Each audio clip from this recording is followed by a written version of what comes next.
Ich sitz jetzt da schon ganz schön lang und langsam wird mir Angst und Bang.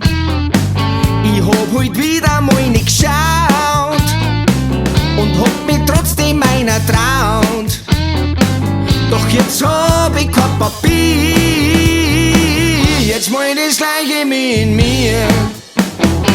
Es hat heut gar so pressiert, schon war das Missgeschick passiert. Daherin wird's mir jetzt blöd und außerdem komm ich schon spät. Doch leider hab ich kein Papier, ich glaub, du hast grad was dafür.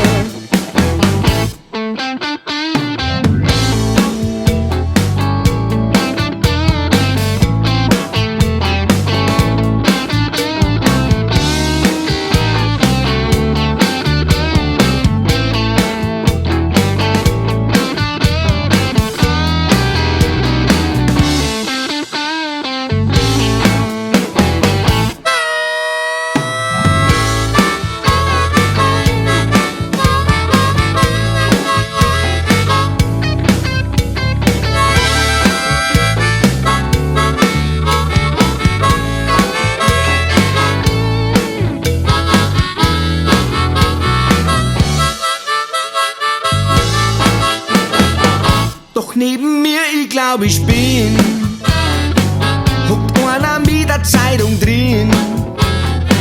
Ich sag zu ihm ganz ungeniert, dass mich der Sportteil interessiert.